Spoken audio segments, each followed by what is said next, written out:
So about the question of emergence and my metaphysics of nature, or my vision about how nature functions.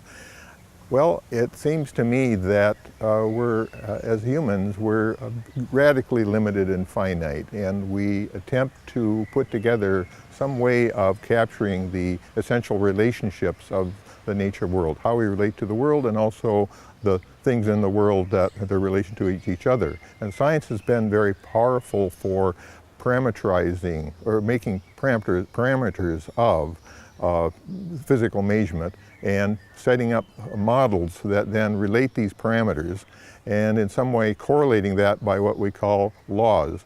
But then I became to realize more and more that the fact of this model making, which is the essence of science, and testing those models, that there's always an intrinsic limitation, and there's many approximations involved in that. And the relationships that you're associating this, they're physical relationships. And then we try to provide constraints on those relationships in doing the model. So, and the constraints are amplified in setting up experiments where we severely constrain a system so we can get at understanding a parameter without context. We try to remove the context by our experiments.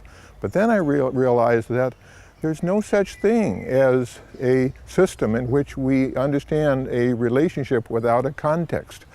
And then I read Peirce and some work in semiotics and realized, aha, this applies also in science. That is, every relationship of an A to a B, if A then B, is always in context. We've always had to introduce initial conditions and boundary conditions to solve an equation, to apply a model. That means that even though the theory has perhaps deterministic form, that whether or not it really represents a deterministic system or a system that involves mere entailment versus allowing for openness to newness and creativity, it's a distinct question.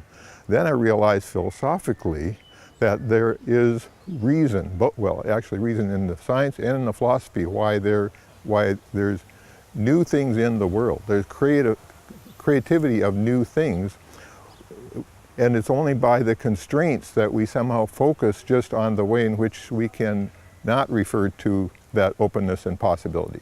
That possibility and openness and creativity is in the world, and we have tended to model it out because we focus on a constrained system that can be tested in the laboratory.